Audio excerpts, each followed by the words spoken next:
Hey, I thought we were about to start singing there. Matt, where's the karaoke version of that introduction? Well, after I saw your karaoke skills in New Orleans, I figured I'd throw up some karaoke for you because you got some pipes and you can dance. That's all I need. I do love a little bit of karaoke, and then when sometimes I have some of that magical vitamin drinks that you have late at nights. I do like busting out some of the dance move. And look at this, we've got Christine Bemis all the way from Massachusetts. Already here, exciting. Joining us already. People are starting to come in. Look, today we're going to have our second episode of our AI Ed Chat. We're going to talk specifically about sometimes maybe not exactly the sexy part of the AI. We're going to talk about the risks, the concerns, the bits that you need to know. And we have loaded up our guests here because one person in this panel is actually going to be playing the role of devil's advocate and really drilling in and keeping us on our toes and challenging. If I can just jump in there, Brett, I just wanted to welcome our AI overlords. Just welcome them. Just put that out there. Okay, sorry, back to you. I would like to remind our new AI overlords that as a Twitter aficionado with a large following, I can be useful with rounding up people. No. There's my Simpsons reference from our new ant overlords, for those people who are paying attention at home. But look, let's have a bit of a whip around and meet our panel. How about we start? We've got our celebrity squares right here. I'm going to go for the person right above me. Angela, would you like to introduce yourself? Tell us a little bit about your background, and then also share why you are passionate about AI. So I'm passionate about learning, and AI is learning. And so I've been in education a really long time. I started when I was 12, of course, but going on 35 years. And I think this is one of the most exciting things for us as learners, for us as educators, and for our system. So I've been working on helping schools move forward and embrace everything for the future from a place of excitement and anticipation, and manage, as we're talking about today, the risks and the balances.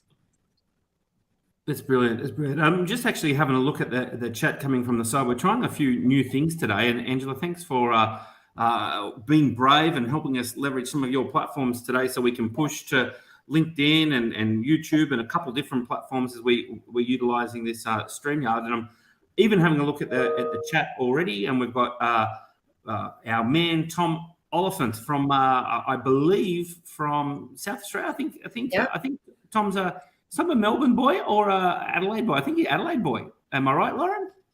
South Australia, yes, South right Australia. away. There you go. Look, I've gone to the celebrity square above me. How about I go to the celebrity square down below? Bron, would you like to introduce yourself? Tell us a little bit about your story and why you're passionate about AI. Hi, I'm Bron Stuckey, and my research was in communities of practice, and communities at the heart of everything I do. So my work in games, learning and community is focused on how we bring everyone to the table using the best of learning tools. And you may not see, but I'm wearing my TARDIS earrings, and I see AI as being bigger on the inside. And I think we haven't yet discovered what that inside looks like. We're still looking at it from the outside. It's just almost like that iceberg, right? We can see what's poking out above the surface, but there's an awful lot below the surface that we are just starting to develop a little bit of curiosity about and try and get to know. And I guess in a way, it's that looking below just what that peak is, what we're going to start doing in this conversation today, being a little bit aware of those risks that aren't so obvious, maybe. And with that, so excited to have Trent Ray from the Cyber Safety Project being able to unpack a little bit of that. Trent, would you like to introduce yourself, please, brother? Well, hi, everyone, and thanks for having me part of the conversation. I'm absolutely excited about AI, and I am so thrilled that there is finally a conversation happening in edu-space tech, especially that feels really new. And that's what really excites me about being part of this chat. So I'm an educator, former educator, but now run the Cyber Safety Project. We help schools, kids, parents, teachers understand how we can navigate these spaces to thrive in a world where technology is a huge part of our world. So my role is now out of classrooms and really really working more broadly to help people understand the great parts of technology, but also understanding the risks and how we can really thrive, be safe, and be really effective users of technology.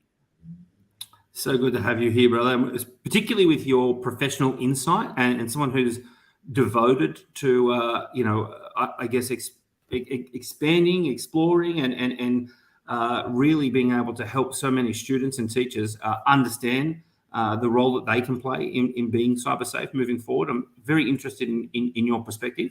And with that, I'm going to go to the person on my other side, which is Queenslander. We've had someone just pop in from North Carolina in the chat. We're all over the globe today. We've got a Queenslander up north. Jonathan, would you like to share a little bit about your story? Yeah, thanks, Brett, and thanks to the team for setting up today's chat. Look, I just want to start by saying, can we just stop our chat? Can we ban this? Because we really don't know what we're talking about and what we're doing. Is that good with everyone? We're Angela, good. you hit that red button. Having said that, I've been teaching since '99, and I've seen a lot of waves of tech, like many of you have, and probably apart from COVID and the impact of that, as far as we need to get online learning sorted. Apart from that, this conversation around AI in education is the biggest impact. Not even at the higher levels of education, but I'm talking classrooms, people talking about it and going, what the? So it's appropriate today that we spend time talking about the risks, because there's a lot. I mean, let's be honest, AI just makes stuff up. That's what it does. So let's dive into that side of it. And no hints to theirs who may or may not be wearing the hat of trying to challenge a few things. So I'm going to now wearing a hat. Yeah, Maddie's the other one wearing the hat. I'm going to go up to diagonally over to the always lovely Lauren Sayer, and future karaoke partner of me. We're hopefully in about 2 weeks. Yeah. Hi, I'm Lauren Sayer, and I'm Director of Research and Innovation at Melbourne Girls Grammar here in Melbourne, Victoria. I think my big part here is I'm a classroom teacher. I'm in the classroom. I teach a new subject here in Melbourne that I've maybe I made it up because of how it worked, but I teach Year 9 project management with an amazing group of girls. And I'm really passionate about what this means for teachers I work with every day and the students that I work with. And I think that it's really important to make sure that we have these chats at this level, but we also have chats with all of our colleagues that we see in our classrooms, because we need to make sure that it's not only safe, but really accessible. Yeah. No, thank you, Lauren. And you know what? You have a very interesting role with what you do. And I think you've got even your school hosting a webinar series in the near future all about AI, right? We do, but different audience again, really for people, we called it the ABC of ChatGPT, because it's for people who might not have been exposed to this yet and really want to know more. And I have a great guest on my series in Brett Salakis. Handsome looking devil, so I've heard around the traps. And now finally, my bunkmate from New Orleans, Matthew Joseph. How are you, sir? It was great, especially if we actually had a bunk, so we didn't have to share a bed, but that's okay. So I'm excited to be here. One, I know this is an important and big topic, because even my mother, who can barely log on, knew when I said, hey, I'm going to do this chat thing on ChatGPT, and she's like, oh, it's the rage everybody's talking about. So I'm like, okay, this is super important. So the other thing is being a public school educator. So I was a classroom teacher, a principal, and now I'm in central office in Brockton, Massachusetts. I'm from Massachusetts as well. Christine, glad you're here.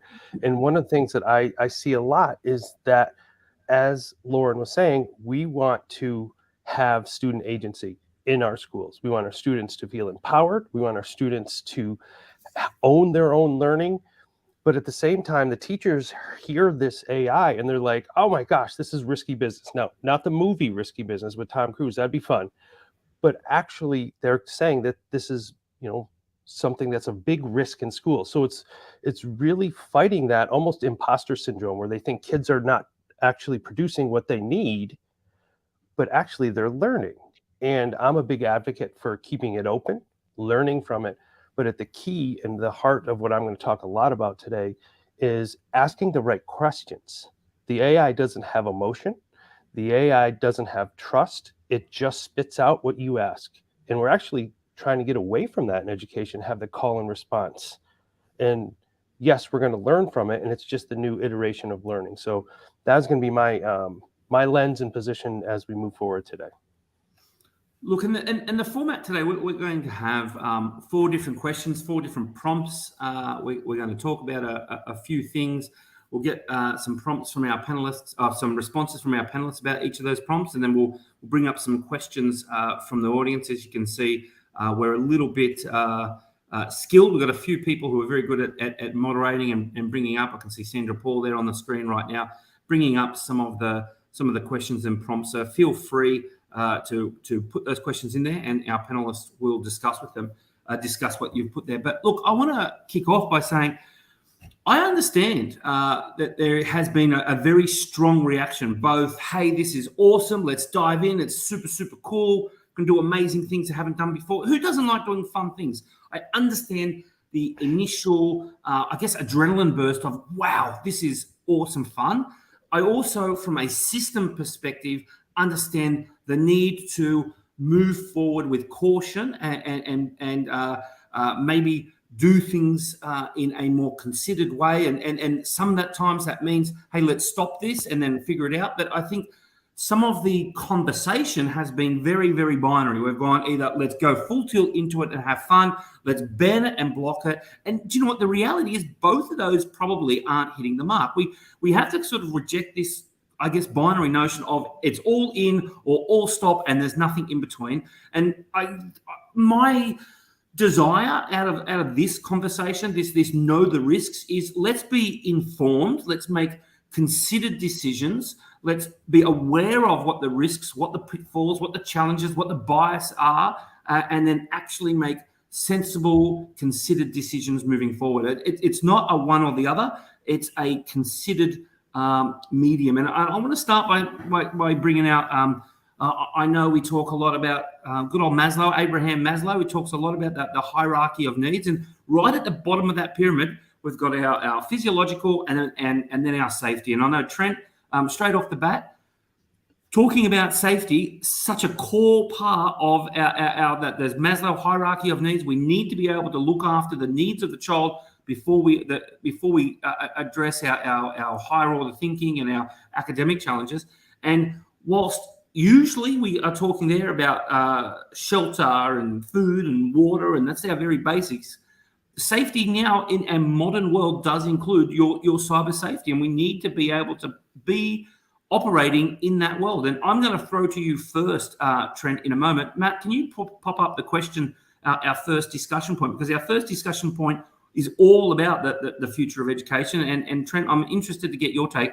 So we're going to discuss how AI may impact the way we learn, how teachers adapt, changes within the skills and knowledge, and what they need to be successful in the future. What is the future of assessment? We're looking at some of this operational stuff from a cyber safety perspective, operating in the world of AI. What's your initial reactions and thoughts? Yeah, I think one of the most important things to consider is making sure that whatever we provide our students to be learning on the platform, that we have evaluated the risks. And I think that we're all open to talking about that right now. It was, as you said, really exciting. It landed and we got this thrill of how could this be used in our classroom spaces, and the ideas just started absolutely flowing. But there are some, I guess, challenges around putting young people onto a platform whereby the terms of service themselves actually outline that it's only for the use of young people over the age of 18, or people over the age of 18. And so instantly, from my perspective, from a system perspective, is that we need to be really modeling best practice. And if we're just saying to our students, go and sign up to use this, create an account on this platform, we're therefore then actually asking them to do something that is actually outside of the realms of what we should be doing as professionals in the education system, because we set ICT use agreements for our schools and we expect young people to abide by those. But what would we say if they just said, oh, well, it doesn't matter, I've signed that, I've ticked that agreement, but I'm still going to do the wrong thing? We don't want to be modeling that behavior as educators. We want to be modeling the right thing. Thanks. We do need to model. We do need to set the standard. We need to be the exemplars of what we ask our students to be, and we need to know what the dangers are, so we can at least do the exemplar and not actually fall unbeknownstly into a trap of bad example. Bron, I'm gonna throw to you. I saw there was a question there from Paul Beckerman about the importance of asking the right sort of questions, and I know this topic raises a whole bunch of questions. Bron, what's your thought about AI in education and the future of education as a whole? Well, I'm a big believer that it's going to be the partner, the collaborator, and I know Lauren mentioned this last week, that we're going to have in our learning journey. So, for instance, I've been playing with ChatGPT and other AIs to develop a game design course for kids 10 to 14. And then I've been refining that to make it to designing an esports game for kids 10 to 14 and looking at it. Now, I look at what came back to me, and there are lots of things I don't like about what it gave me, but it started a framework for me beyond the blank page I had before that. I've got a lot of research behind me, but I just couldn't put it into 10 points that I might want for a structure for a course. And so it's been really nice talking with the ChatGPT, giving it more prompts to refine it closer to what I want to build out. Now, I'm going to build the course myself, but I'm going to go along the way with ChatGPT to sound out how I'm going with that course. Does it look like it will work? Is it in the language a 10-year-old will understand? So to me, that's the thing, being part of a partnership with the tool. And we all need to be in our own way experimenting with that. Okay, maybe it got banned in systems for both teachers and students in many cases, but you've got at home knowledge and you can start experimenting with it. Don't just take the word of, a bunch of people like us or other people. Get in and tinker and get your own vision for where it could go, with you as a learner, with you as a designer, with you as a creator. Thank you so much, Bron. Matt, can you put up that comment there from Justin Storp about if we teach kids that AI is forbidden? I think one of the risks, and we're talking, this is very much focused on the risks and the concerns and the pitfalls and trying to, explore some of the things that aren't always present in some of these types of conversations. But one of the challenges about AI being forbidden and things being blocked and banned is it creates a vacuum of conversation. So if systems are using a hard ban, or if schools are coming down hard, that prevents some of the staff members from having formal open conversations. And you know what? There are dangers to AI. There are biases inbuilt. There are challenges there that if we don't have those conversations, we're not going to be able to manipulate things like Bron's doing there with working games, working lessons in a way that is considered and informed, because we've been unaware of some of those. So yes, Justin, I'm with you. If it's forbidden, what are we teaching the students? But if it's forbidden, how are we then helping shape our staff and upskilling our staff with that knowledge? Go, Trent. Can I just add, I guess one of the things that we can do is talk about why it may be forbidden right now and why those decisions have been made and what those decisions are and why we are having conversations about the risks and the harms. And even those themselves are great learning experiences for young people, particularly about their own ability to make judgment on whether this is safe for them to use themselves. I think Lauren's got some views on this. I think the first bit is, and I spoke about this last week, I think we also have to look and be a bit fair to our districts. Some of our districts have banned this simply because they don't have segmented networks. So they've got the choice of either blocking it for anyone who's under 18 and supporting the terms of service, and that therefore will block it for everyone because they do not have a dedicated staff, administrator, student network, or even a over 18, under 18 network. And I think I'm not usually one to fly the flag for state administrations, but I really feel for them at the moment because I've got a network. I run my network at my school. I can segment it any which way I want. That's a power and an expense a lot of public schools do not have. So I think there's that bit. And I think the other bit with what Trent says, and I think it's a really worthy one for teachers is, how many other apps are your students using where you are not looking at the terms and conditions? So I don't think I've found a student above year 7 who is not using Grammarly. The terms and conditions of Grammarly say that if you are outside of the US, you need to be 16.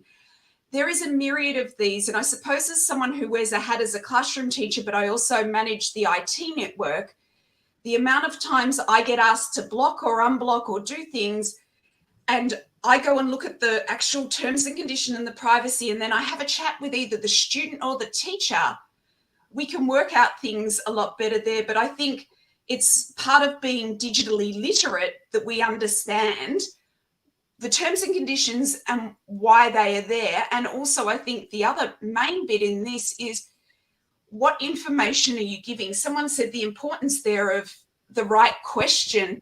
I think also I'm a bit concerned at the moment of, even where it's not blocked, I'm seeing people put in full personal details of everything. You're teaching the AI about it, and your data it's a free product. So you're the product at the moment. And we need to remember that as well.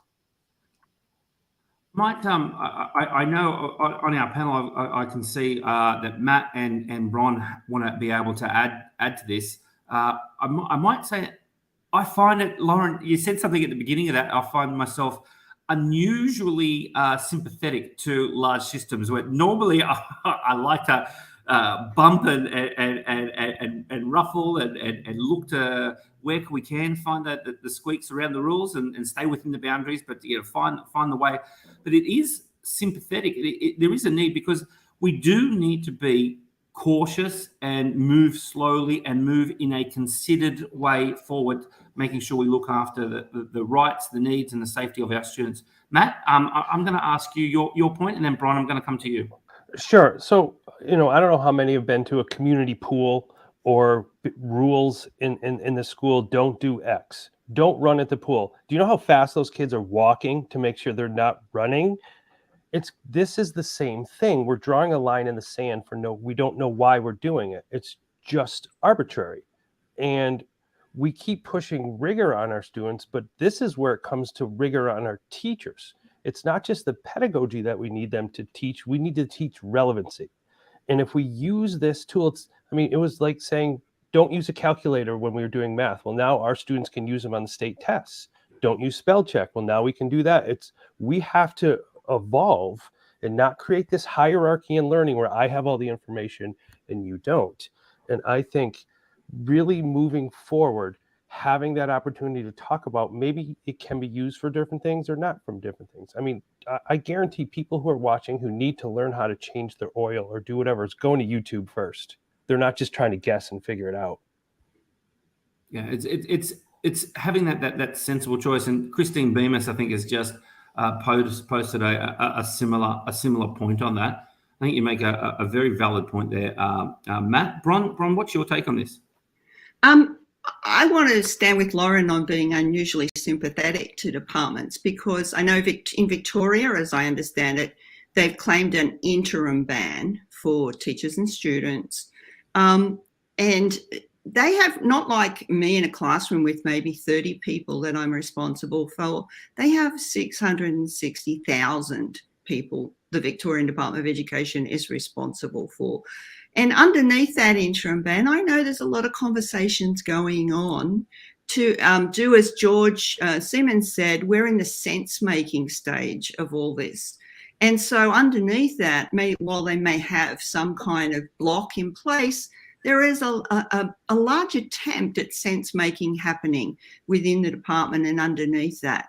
And so I think we shouldn't be too harsh on systems, because stepping into holus bolus, allowing students to use tools, isn't something they're famous for. I've worked in games in learning, and how long has it taken to get most of any activity in games in learning happening because of the nervousness of supporting things that are unknown. So I think cautious optimism is my sense of what the departments are doing, that they are investigating. They are trying to take a communities of practice approach to get people talking and not just speak to the early adopters. I mean, the people on this panel and the people probably listening are all early adopters of technology.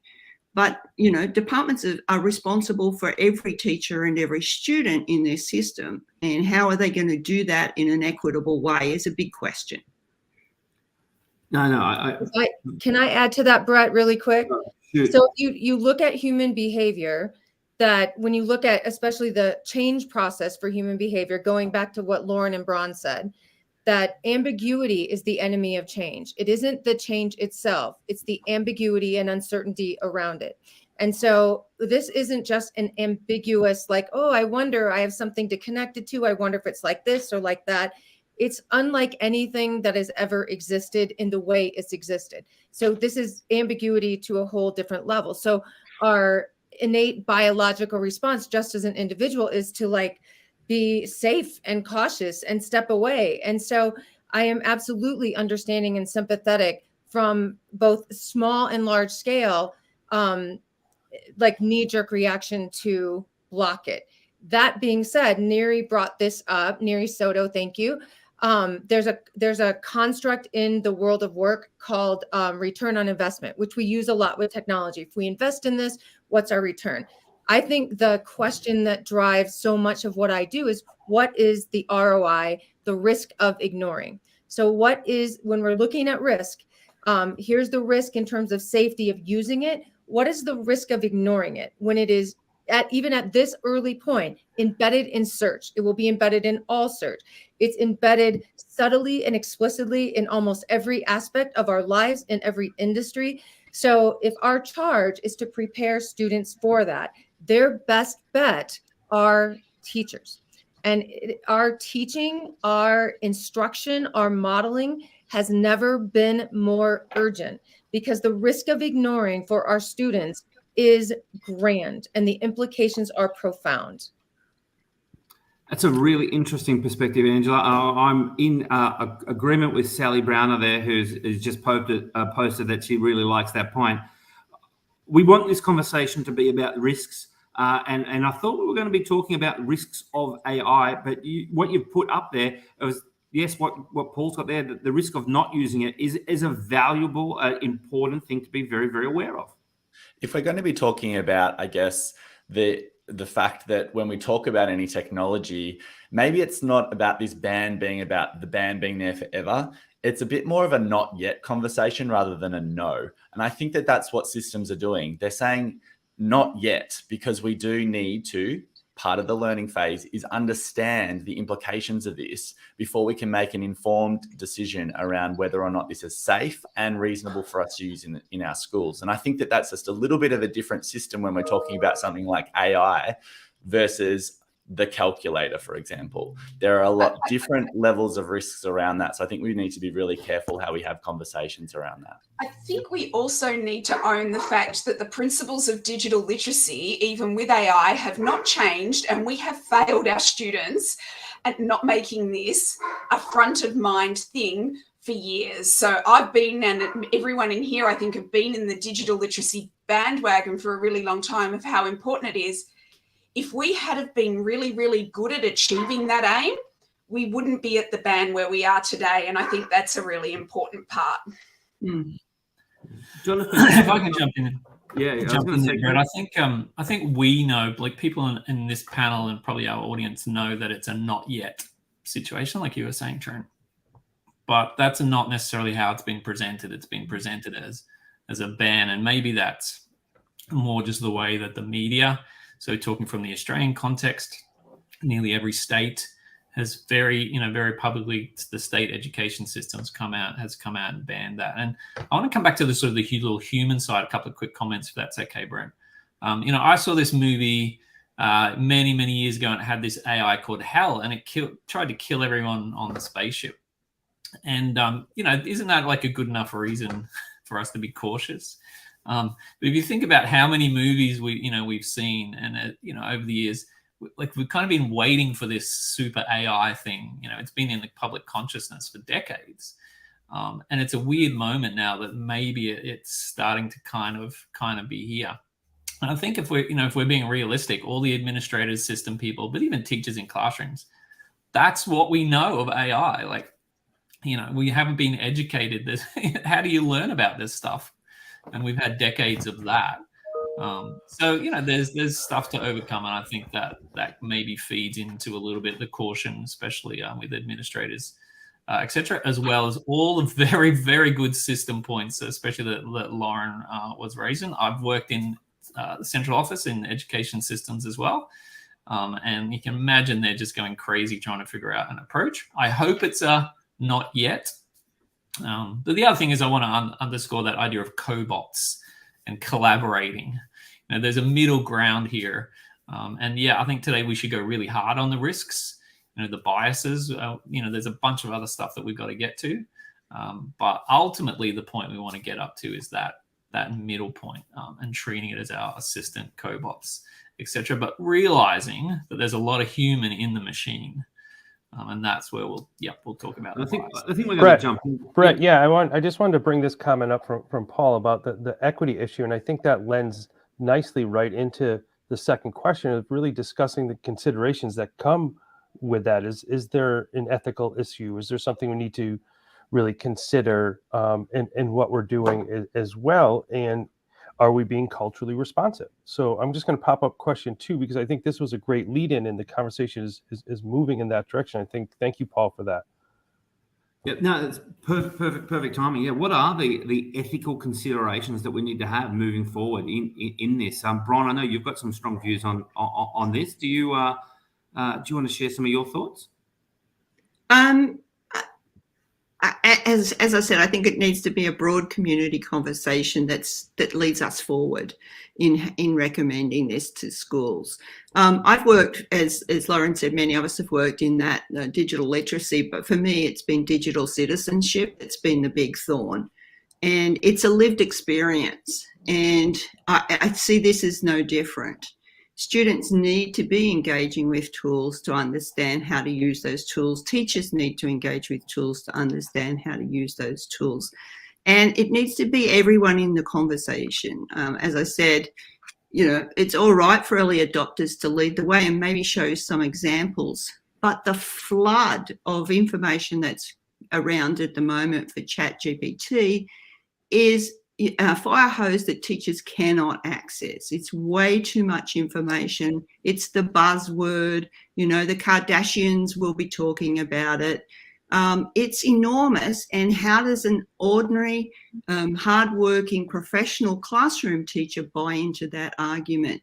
And so part of that ethical issue is, how are we as educators taking the responsibility for bringing it to all the community? So that might be a different take on the ethics, but I think ethically we have to bring everyone into this conversation. There's a whole bunch of ethical considerations, and I'm going to ask Angela to unpack some of that. But I'm going to just say, I know me as a young teen boy, there is absolutely no way I would want some sort of data registration of all the things that I got up to in my teen years. Like, you're allowed to be a child, and you're allowed to make mistakes, and you're allowed to do things. The AI of surveillance and keeping data, and we are talking about the human nature of developing people who are going to make mistakes and going to do the wrong thing. So you are allowed to be a young person that makes errors and evolve into be a sensible, considered adult. There are ethical considerations, even just about the developmental side of human nature and surveillance and data collection, that we haven't even begun to talk about. But Angela, I'm going to ask you to even give your take on some of the ethical issues involved in AI and education.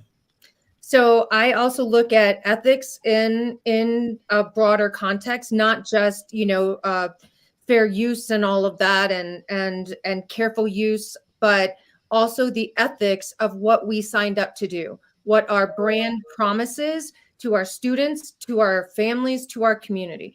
We promise to deliver this human being to the world ready for it, equipped with not only skills, which change, but with, as Braun said, experiences that mirror and are relevant to the kind of experiences they have in the world. I'm going to just give you one quick example of how disconnected that is. My niece was a great student, played the game, all A's, is in college right now. They are mandating in her communications program that she has to take a public speaking class. So I was like super excited. I'm like, that is so relevant. Doesn't matter if you're a public speaker. It's such a, well, here's the deal. It is in the context of an asynchronous learning platform. There's no live audience. There's no live feedback. I would rather have her, there's a whole new series of AI platforms and tools for speakers that give you feedback, that mirror audience issues, that mirror when tech breaks down, that actually mirror live experiences.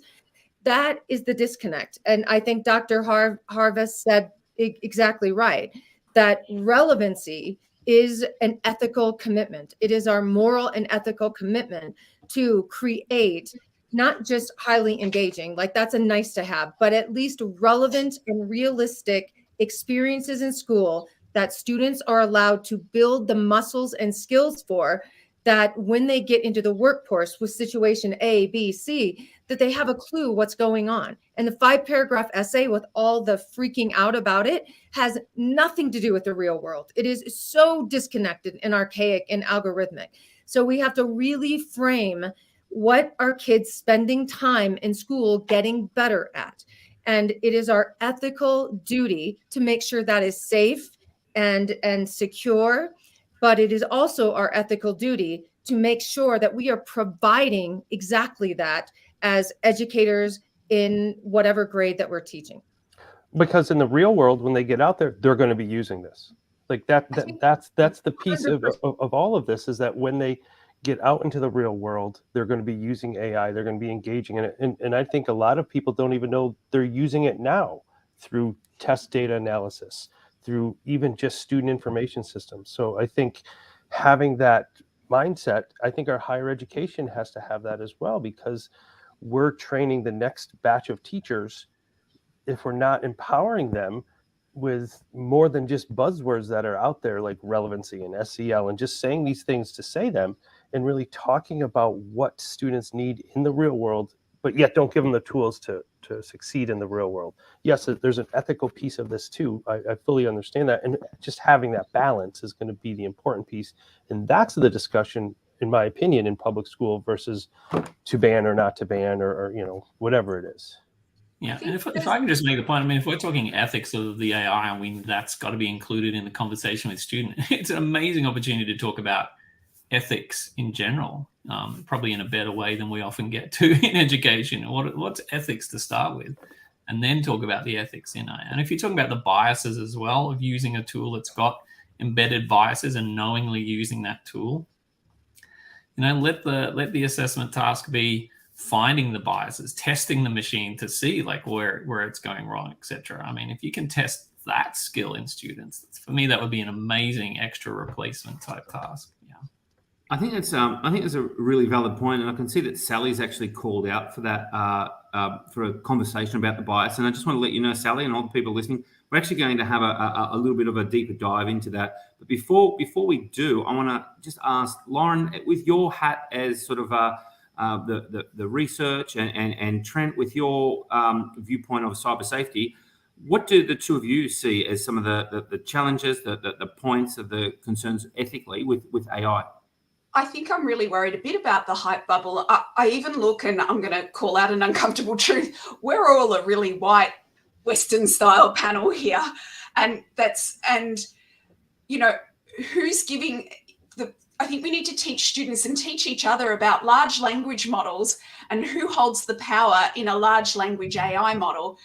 And that is a very privileged group of people. I started my career teaching in Indonesia, and I still go over and work with people. And I think we're having this discussion, and it's wonderful, but I am very aware of that. And then I don't know whether anyone else read the Time article of the very uncomfortable truth that there's digital sweatshops in Africa that are there doing incredibly traumatized things with people earning very little per hour cleaning OpenAI, Facebook, and these things. And I think just as I teach my students in my project management course of the dangers of fast fashion and Shein and what the uncomfortable truth is. We have to be really wary of the hype bubble at the moment, because there is always an ethical dark side, not just with the should we use it or should we not, but how it's been made and making sure that we understand it. We're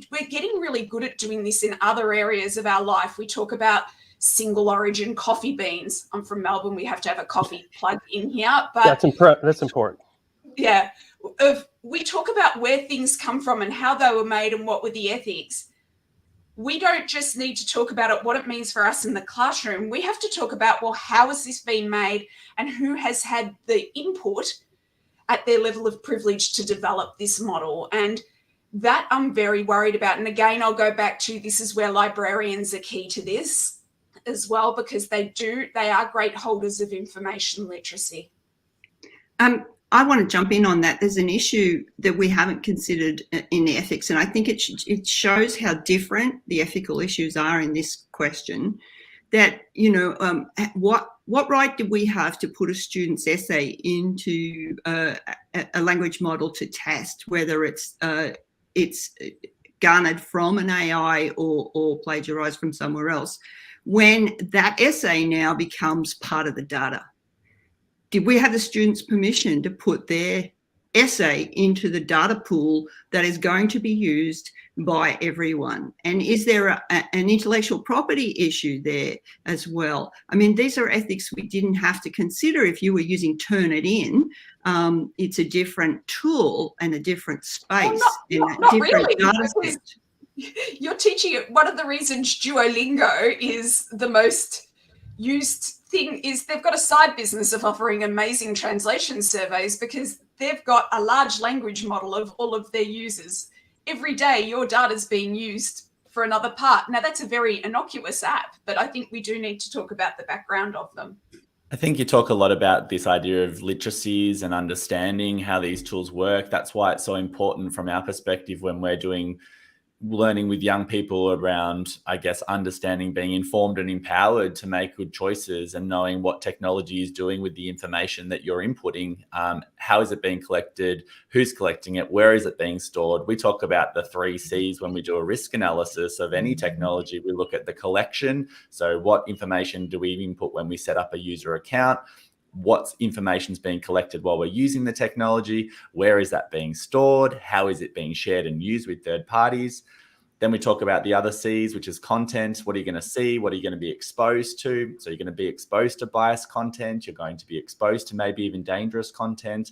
And then there's even connection. And I think that that's an interesting conversation that we should be having around security and helping young people. I know when I was using ChatGPT, thanks, Bron, I've got it wrong as well. It's a bit of a mouthful to say, but it took me straight to Discord when it gave me some feedback about the fact that these platforms have risks. And if you've got feedback, click here to go to Discord. So where does the technology take you? And if you're not playing within that tool, that can be a dangerous place to be encouraging young people to be in as well, because we also know how unsafe spaces like Discord can be for young people to be engaging with malintent users.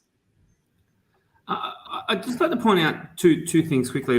There's a word that I was taught when I was a very, very young teacher. In fact, when I was still at university training, and it was Tarnstuffle.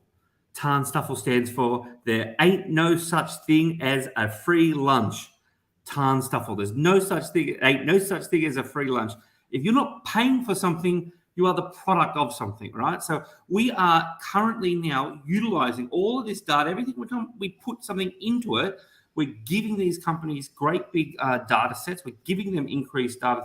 What do you think they're doing with it? They have either openly or in a clandestine way opportunities for them to leverage that so that they do make their money. This is a big money business. Brett, even if you pay for it, and I think that's it. So we've had people in the chat, which I can't jump into, so I'm reading it all. But people in the chat, Turnitin, Duolingo, whatever, they're not just making money from your $20 a month. I'm now a paid user of ChatGPT. I'm still the product. It doesn't. Payment doesn't protect me, and I think that's. And if I can jump there, I think being aware of the business model is also part of our job step back a little bit in this forum.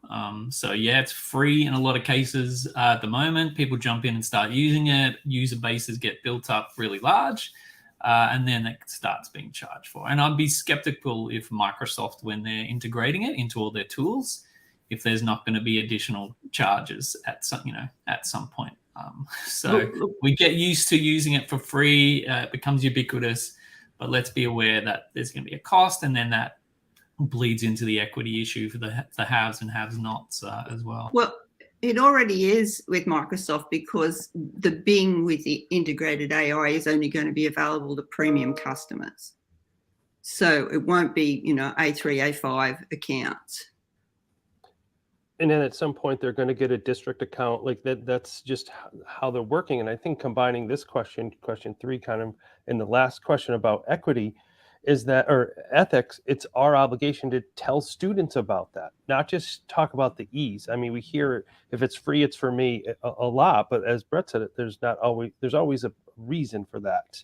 And I think part of the ethics we talked about in number 2, because I don't think it's going to go away or be blocked universally and only going to expand, the ethics piece is actually saying that. Like, do you know that everything is saved? Do you know when you type something in for your essay and it's being stored somewhere in the cloud? And do you know there's really no cloud? It's just a big old computer somewhere. And I think having those discussions is where the ethical piece comes in, because we look at the ease. And the easier it is, it just means someone else is doing the work somewhere else, or something is doing the work somewhere else. And I think when we talk to students about the ease, they see it as efficient, but they don't see how their data, their information is also being used as well. And I think that's part of the ethic piece that bleeds into question 3 about protecting students, personal data, because we wouldn't have them put it on Facebook. I mean, they do it themselves, but not through our school networks. But I think having that discussion is also part of the ethics of this open AI. And it isn't just open AI. Like, I want to keep connecting known to new. I wrote in there when Tom was speaking about the C's, what if we did that for TikTok? I mean, we have a mass, globe of users on TikTok. And if you think of those 3 C's, didn't think once about that. Like, just got the app, saw a funny video, or completely addicted. You could say the same about Instagram. You could say the same about Twitter. So this is an issue with any new element. So I think it's important that we continue to show them use cases in other parts of their life. You could say the same thing for Amazon. So the reason you get some benefit for revealing some or letting go of some of your privacy is because we've demanded as users in the web itself to have information that is customized, personalized, and immediate just to us. Well, you can't do that if you don't agree to share your preferences or to answer that, question or to click on that ad. So this isn't just an AI issue.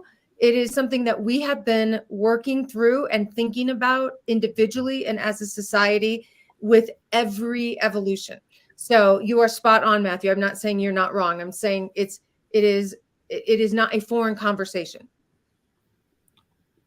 Look, and I just want to add to that and say, for the people who are, I guess it sometimes can be an abstract concept to go, well, how can my data get used? I don't do anything interesting, and what does it matter that I type into there? But if you want to, I guess, an example of how data can be used positively, negatively, and very, very influentially. There's a documentary out there called The Great Hack, and it actually looks at that Cambridge Analytica company from a few years ago. They had collected something like, on average, 40,000 data points, if I recall correctly, 40,000 data points on every type or category of individual person that they could, and then they were able to utilize these large data sets to fine tune and sway and change human opinion, instincts, all this sort of stuff. So we do need to be aware of how, and the various ways that we aren't even aware of, the data about the way that we think and talk and act actually can be used. Sandra Paul called out very early on in the chat, and thank you very much, audiences there. This is I very rarely have I been on a webinar with so many questions and comments coming in from different platforms. I'm trying to keep up. That's fantastic. You're doing a But great you know job. what? We need to make sure that AI is actually working for humanity and it's helping us as humans and not actually driving humanity into a way that we either unknowingly or do not want to hit to. So, Jonathan, I want to point over to you because I know you've got your role here is to really call out some of the things that we're not thinking of. Your take on some of this privacy and data stuff. Yeah, look, there's one. I came in with a list actually of about 8 negatives, all right, reasons we shouldn't be using it. And actually, a lot of those Did you write it yourself, or did you have AI write it? Sorry, what's that, Matt? I said, did you write it yourself, or did you put it in a generator? This is just me taking some notes over the last few weeks, interactions, conversations, and I think we've covered off on most of them. But there's one which is a real classroom one actually that I'll quickly share, which is something I've experienced sharing some of these kind of tools. So I've used some sort of text generation, like let's get story prompt generation type tools for a while. ChatGTP is just like supercharged version of that. But you never know what necessarily is going to be generated. And especially in a school situation, I mean, one, it can just be embarrassing when who knows what topics, these are not designed for education necessarily tools. So there's a big note of caution, especially for these generative type tools where and maybe unless you've run it a lot of times and you're confident it's going to spit out appropriate, text and content, then just be really, really careful about the generative tools that you're using because I've had some stuff. It was a little embarrassing, but it's possible to get stuff that's not what you would want to have in a classroom. So there's a big note of caution around testing and really knowing those generative tools yourself before you roll them out. Yeah, thanks, Brett. Thanks so much, Jonathan. Matt, I might get you to pop up the final question here because this is a big one. This is something that we kind of accidentally, naively believe that AI is just speaking gospel truth. It doesn't have an agenda, but we know that AI is built on the biases that the people who created the tool have. So there are embedded bias in our AI, and it's something that we just don't always consider. What we're going to do now is just have a bit of a whip around and give about a minute to each one of our panelists just to identify and talk and highlight some of the challenges, concerns, and thoughts just on this space. Trent, I might begin with you and then go around in a clockwise fashion. So Bron, that means you're going to be up next. Trent? Well, if you tinker and play with the tool, you can really get to see its biases. It might not be obvious in the beginning, but if you actually use analytical thinking or you've got a critical thinking lens, which is a skill we need to be teaching young people to be discerning of the information that we read online with so much mis and disinformation. I typed in, create a list of the top 50 most successful people in the world. 37 of those people on that list were white males, 3 were female. So there's a bias example straight away.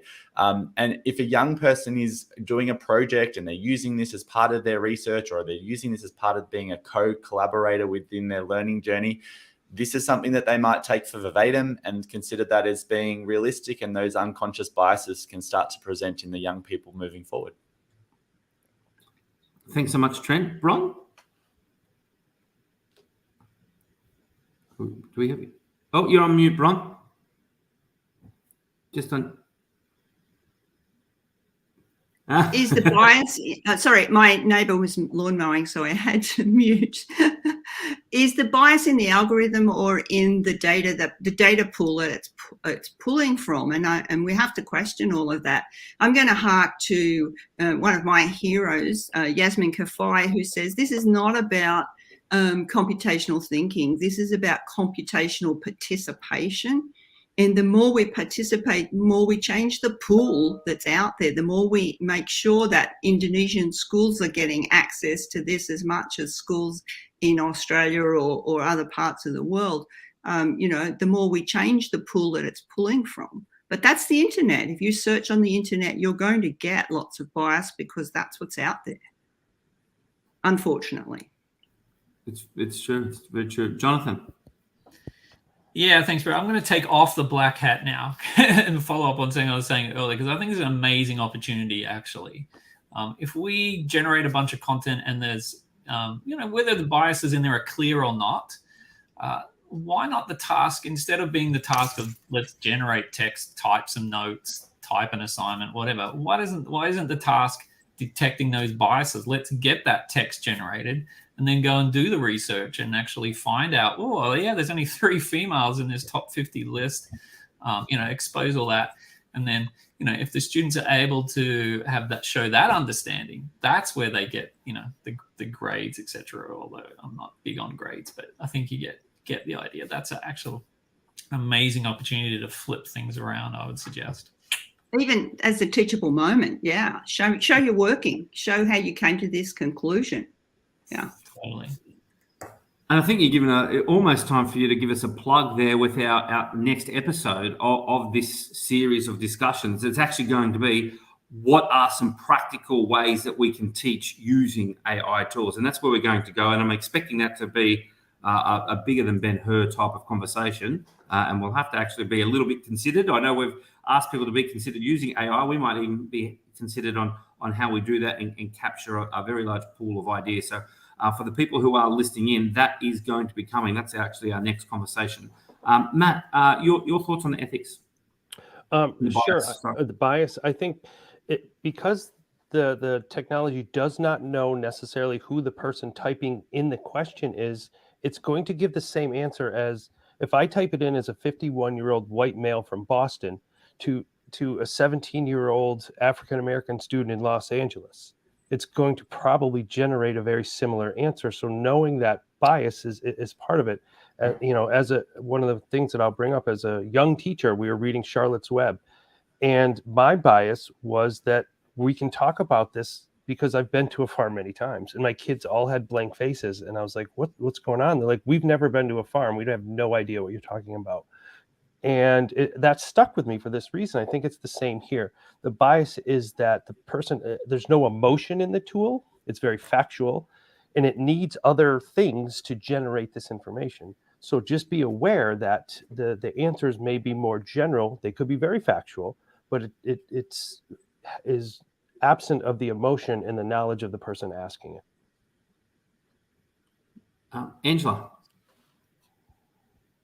So much has already been said. I cannot make the case strong enough that we have to integrate and teach explicitly critical literacy and critical thinking. And it must start at kindergarten. We're not waiting till high school. I'm doing a lesson next week on just deciphering the concept that fiction is fake and nonfiction is not fake.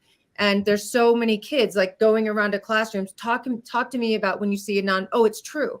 And so if we are embracing from the very earliest moment that kids put any information in their hands, that it is a blanket truth versus it is information that this author is sharing, and it is up to us as powerful readers and listeners and learners to ask these questions. Who's speaking? What is their background? What's it, this whole list of questions that need to be put out. And we need to start having those conversations with 5-year-olds from the second they put nonfiction or informational text in their hands, so that when they go to the web, they go to it and to the world with a discerning mindset and attitude.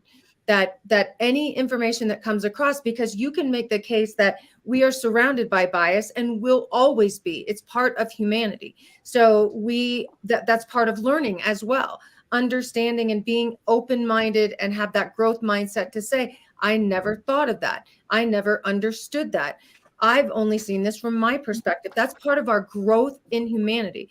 I think you hear the word bias and you think automatically evil and wrong, but it is through my internal biases that I've discovered that I have grown as a human being and as a learner, because I have the right mindset. I have the right attitude and the right tools to understand that information is not something that's static, and that because someone says it's true, it is up to us to explore really important questions in digging deeper at whose truth is it. And so you can say the same for exactly Dr. Harf's history textbooks, the news that you turn on, every newspaper you pick up. There isn't any piece of information or any platform that doesn't have bias. It is about developing an entirely new human being to understand that that is the norm. And this is what our default reaction should be, not accepting because we like who's sharing it, but understanding that that's part of our growth and our learning and our humanity. Lauren, do you have some thoughts on that too? Very powerful stuff there, Angela. That critical thinking point could not back you up more on that. Lauren? I think Angela said so much, and I think we often do that, Angela and I, where we beat the same drum. I think the important bit also will come in the future sessions of, I thought Matthew made a great point of it doesn't know who you are. I've been working with some Indonesian students in Indonesia, and actually if you can craft the prompt telling who you are and what your purpose is, what you get is quite different. And I think that's an important part of this, is that we can support that of where we're writing. I always say please and thank you in case AI takes over, because I think I'll be one of the last people to go, because I've always been nice. But I'll say, I am an English language learner from Indonesia. Could you have a conversation with me today about this? All of a sudden, what I've started to do in my AI model is add a context. And I think we have to teach students about that. And I saw a comment of Sally, so many kids don't know how to do a proper search in ChatGPT. And I would say not just ChatGPT. I was teaching my class on Friday and I used terms such as stakeholder, vendor, Kanban board. I'm teaching project management. And they all just sat there so passively. And if it wasn't for me as the teacher to go, do you know what that word means? They would have just let that wave over them. And I think there's so much of this. And we need to remember we're not just facilitators of learning, we are teachers. And it is our job to explicitly teach to question. And I think I get really worried about, sometimes people will say, oh, well, let's do an open inquiry. There's a very difference from an explicit teacher-supported inquiry where we encourage students to ask the right questions and we don't let things wash over. But this is a skill that is taught.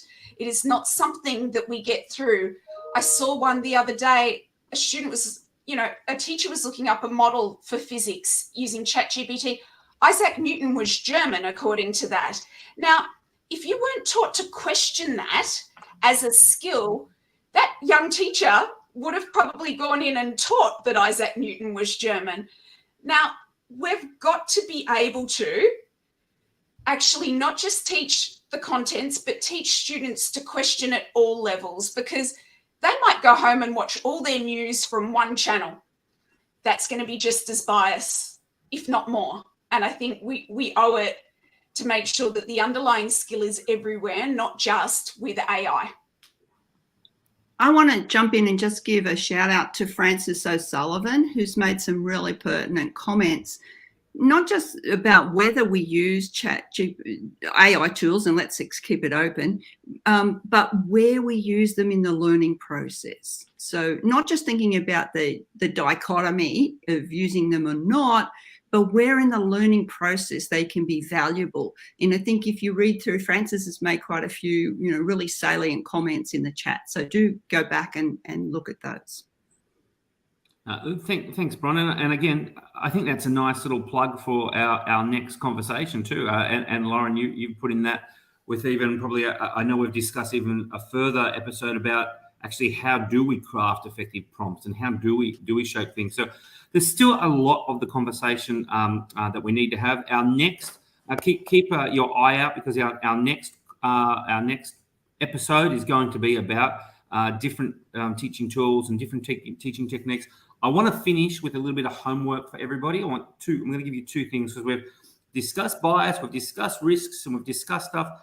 I want you to go and have a look at what happens when the data pool goes wrong, when the data pool isn't right, because it can be an eye-opening point. Have a look at what happened in Microsoft's earlier exploratory sort of dive into AI in I think it was about 2016, 2017, with Tay tweets, Tay.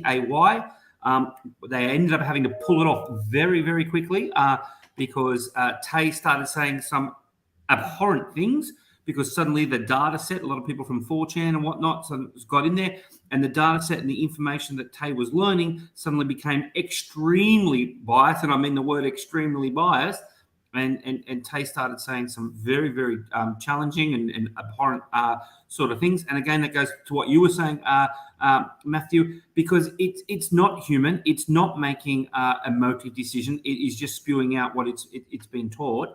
I also want to direct people to if you've got a Netflix subscription, jump onto a documentary called Coded Bias. It was a bit of an eye-opener for me. There was a young African-American engineer. I think she was at Stanford. It kicks off with her looking at just the AI behind facial recognition technology. And because the data set that was built was predominantly white male engineers, facial recognition is really, really good at identifying white males. It is not as good at recognizing female, and it is definitely not as good at recognizing people of color. Put those two biases together. If you were a female person who happened to be colored, it only had something like about a 60% facial recognition. So then we have an AI tool that doesn't even recognize a huge portion of the population as human. And I just want to emphasize that we have an AI tool that doesn't actually even recognize a portion of our population as human. That is on itself a very, very disturbing point. So have a look at what happened with Tay tweets. Have a look at what happened with Coded Bias. Know the risks, make informed decisions, and then we can be more effective educators and meet the needs of our students. Thanks so much for joining us. And be part of the conversation. Be part of the conversation. Yeah. All right. Signing off. Thanks, everybody. Thank you. Thank you, everybody. Thank you. Thank you. Thanks for joining us, guys. Thanks, Brett.